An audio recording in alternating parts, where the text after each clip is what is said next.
Salam, Mentorla söhbət rubrikamızın ikinci buraxılışına xoş gəlmisiniz. Bugün bizimlə dəyərli mentorumuz Jalə xanımdır. Gəlin onu daha yaxından tanıyaq. Salam, adım Jalədir. Kommunikasiya üzrə mütəxəssis olaraq çalışıram. Eyni zamanda yumşaq bacarıqların artırılması ilə bağlı təlimlər deyirəm və mentorluq edirəm. Əla. Özünüzü üç sözlə necə təqdim edərdiniz bəs? Ə, Deyərdim ki, mən emosionalam, çox empatik bir insanam və biraz da perfeksionistim. Mentor olmağa sizi nə təşviq etdi? Şəxsi təcrübəniz, gördüyünüz ehtiyac, yoxsa kimisə təsiri? Mən düşünürəm ki, hər kəsin həyatında bir mentora ehtiyac var və mənim özümün də həyatımda çox belə kritik anlarda qərar verməyimə çox kömək edən şəxslər olmuşdu.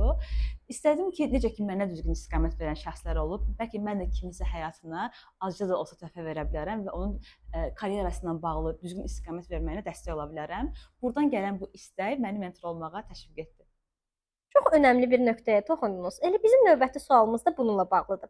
Öz karyeranızda hansı mərhələdə mentor dəstəyinə ehtiyacınız olub və bu sizə necə təsir edib? Çox gözəl sualdır. Hazırda kommunikasiya üzrə çalışıram mən bildiyiniz kimi, amma daha öncə tamamilə fərqli bir sahə üzrə getməyi fikirləşirdim. O sahəyə kifayət qədər yatırım etməyi düşünürdüm, sertifikatlar almağı və s. Amma həmin dövrdə mənim müəllimim olaraq gördüyüm bir şəxs, həm də supervizorum idi. Mənə çox belə kiçik bir söhbətimiz əsnasında bəlkə bunun üzrə daha çox çalışmalı, daha çox düşünməli olduğumu qeyd etdi. Çünki o məni əslində fərqli bir sahədə görürmüş. Əvvəlcə mənə çox qəribə gəldi. Bu üzərində çox düşündüm ki, yəni mən bu sahə üzrə necə gedə bilərəm axı mən heç bunu düşünməmişəm. Amma evdə bunun haqqında biraz düşündüm və ona olan güvənimdən sonra fikirləşdim ki, mən istiqamətimi dəyişməliyəm. Hazırda bu qərarı verdiyim üçün çox xoşbəxtəm. Yaxşı ki, həmin anda ona qulaq asıb bu qərarı vermişəm və bu an mənim üçün çox kritik bir andı deyərdim ki, karyeramda və düzgün bir addım idi bu. Əla, çox gözəl.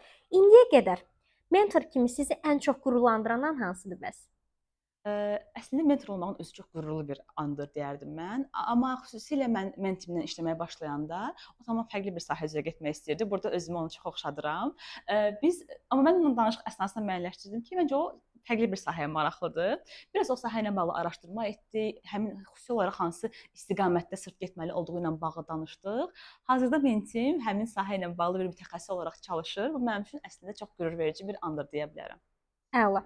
Bəs necə düşünürsüz? Sizcə uğurlu mentor olmaq üçün hansı keyfiyyətlər vacibdir?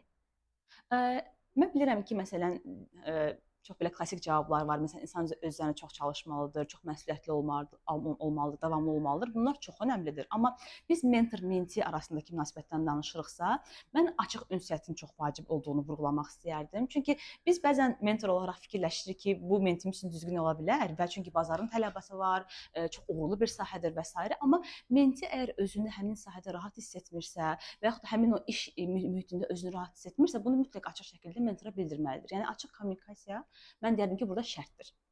Əla. Bəs belə bir sual versək sizə, gənclərə və yeni başlayanlara hansı 3 əsas tövsiyəni verərdiniz? Bayaq qeyd etdiyim kimi, əslində məncə çox önəmlidir öz üzərində çalışmaq, davamlı olaraq çalışmaq, məsuliyyətli olmaq və ən önəmlisi, bu mənim hər zaman etdiyim bir şeydir, bir dəyər çərçivənizi yaratmaq və digərləri ilə öz dəyərlərinizin nə olduğunu bölüşmək ki, sabah başqa bir yerdə çalışanda, başqa bir mühitə gedəndə insanlar sizin həssas nöqtələrinizi bilsinlər və sizinlə ona uyğun formada açıq kommunikasiya qura bilsinlər. Sizcə, Violetin gənc qızlara verdiyi ən böyük imkan nədir? Violet çox gözəl bir proqramdır. Həqiqətən mentor olduğuma görə demirəm. Məncə bu çox faydalı bir proqramdır. Çünki burada siz tək mentorunuzla işləmirsiniz. Siz özünüz kimi mentor olan insanlarla rastlaşırsınız və yaxud da hansısa bir tədbirlərdə iştirak edirsiniz, sizin networkinginiz genişlənir. Yəni siz bir növ hər tərəfli formada inkişaf edirsiniz. Yəni mən bir xanımın həyatına bu qədər hər tərəfli toxunuş edə bildiyi üçün proqramı çox yüksək qiymətləndirirəm. Menti ilə işləyərkən özünüzün də öyrəndiyi maraqlı dərslər olubmu? Əgər olubsa hansılardır?